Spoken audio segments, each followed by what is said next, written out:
Hello everyone, this is Nihal Mangrati. I am an assistant professor in the Department of Political Science, Salesian College, Autonomous, Siliguri.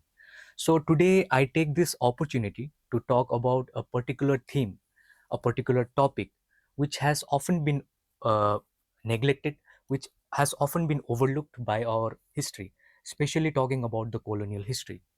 Now, through this lecture, I try to provide an overview of the customary norms of drinking in colonial India prior to the colonial intervention and highlight certain developments brought about by the colonial state.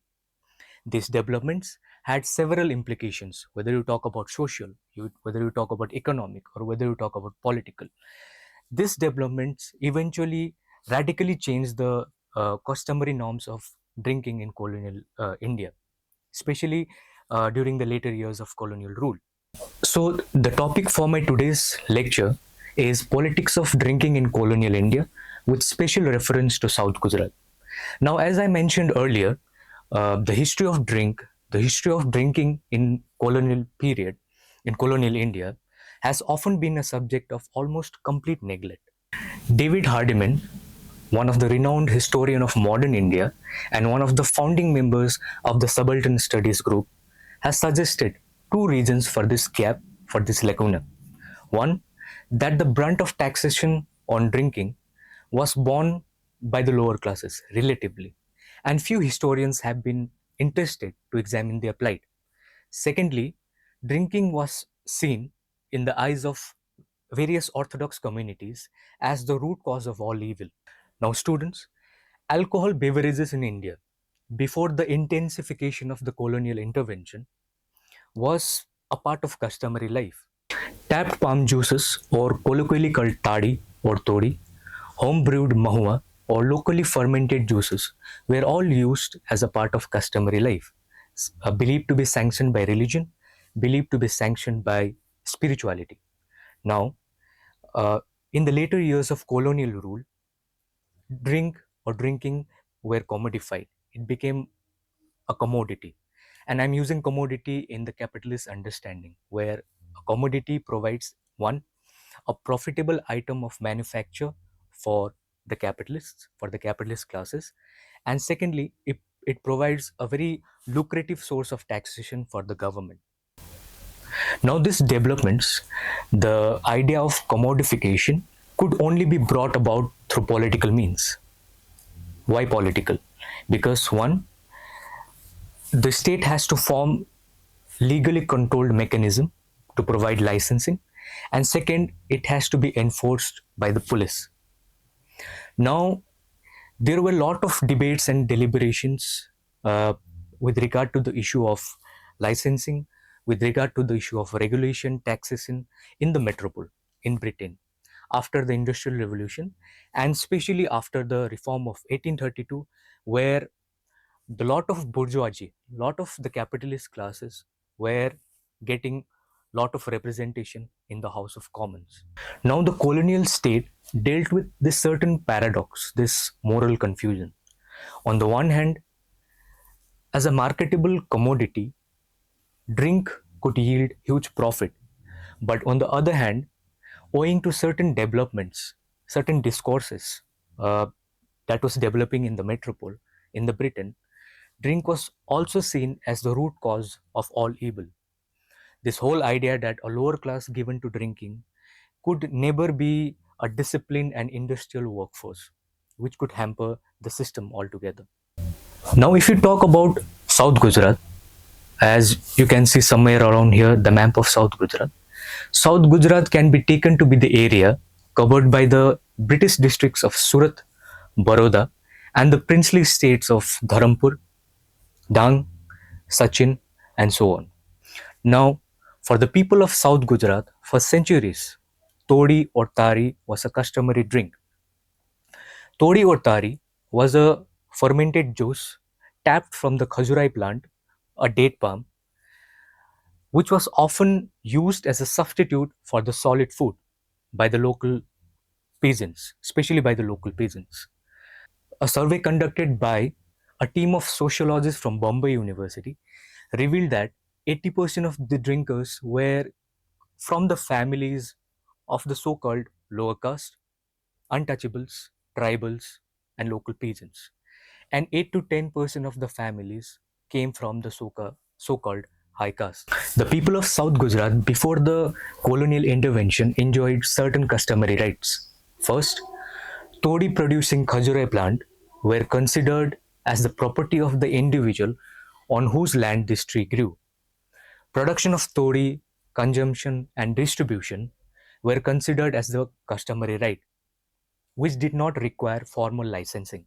The consumption and production of toddy were based on customary norms, village assemblies, caste and kin networks, rather than formal licensing regime. Now this system was to radically change after the implementation of Bombay Abkari Act 1878, which had several socio-political and economic implications. Now, what were the characteristics of this act? First, it defined liquor broadly and also added toddy or country drinks in this very definition. Secondly, Section 18 of this act specifically talks about the sales of toddy. Now, under this act, no tree owners, no landowners, local peasants were allowed to consume, were allowed to produce manufactured toddy except under a formal license. Akbari officers, today we call them revenue or excise officers, were given arbitrary powers to search, to siege, to interrogate, inspect, and even arrest if they believe that this act or the provisions of the act has been supposedly violated by the local peasants. Also, village-based distilleries or shops were opened in almost every district under constant monitoring and surveillance.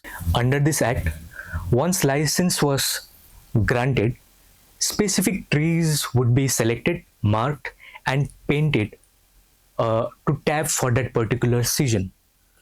Now, only those particular trees could be tapped legally. In short, this act provided to the licensee a monopoly over the consumption and production of toddy, and secondly, monopoly over the pricing of the toddy as well.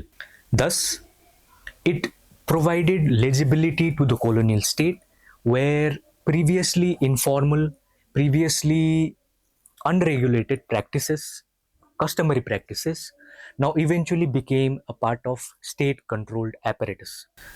Now, these colonial developments, imposition of licenses, rise in taxes, tree marking, disruption in customary rights, met with immediate backlash, protests, and resistance by different sections of the society, whether it was tree owners, landowners, and shop owners. The colonial response of doubling of taxes in 1880s met with further backlash and protest from these classes. Now, students, we have to understand certain trajectories here. When we are talking about the theme of drinking, we also need to understand that this was happening in and around the nationalist movement when it was gaining more prominence.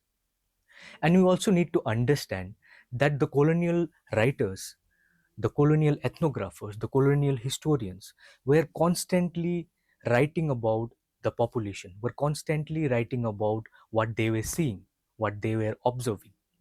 So there were various responses from both the nationalist leaders and also from the colonial administrator, the colonial state.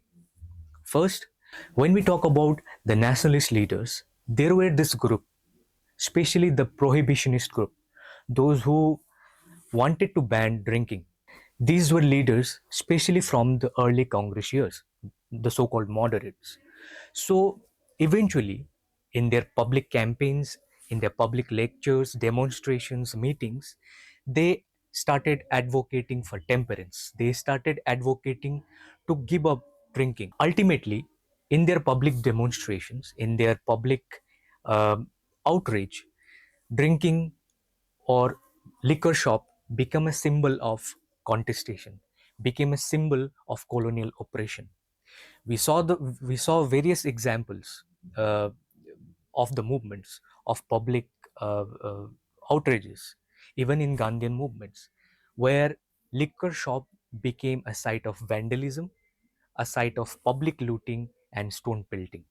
Now, we need to understand this very important aspect, the colonial representation. Now, when we talk about the colonial representation, different colonial historians, different ethnographers, different colonial travelers, when we see their writings, especially in South Gujarat, we see that the local drinks, toddy or tari, were represented as a pernicious habit, a very harmful habit that produced savagery, that produced barbarism, and produced this indolence among the local peasants.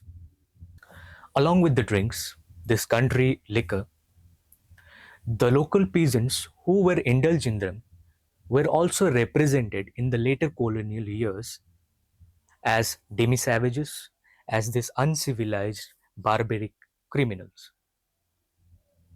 Eventually, this country drinks and the drinkers were criminalized within the colonial discourse.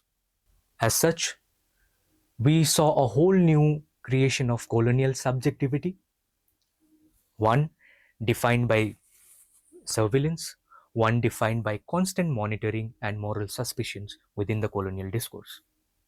Students, to conclude, the history of drink in colonial India had several implications, socio-political and economic. The knowledge that we see as natural, the knowledge that created a very distinct differentiation between what a country liquor is and what a regulated, state controlled, licensed drink is. This comes to us as a very natural knowledge. But this knowledge was constantly produced and reproduced by the colonial state, had a very profound political and ideological undertone. Thank you. That's all for today. See you next time.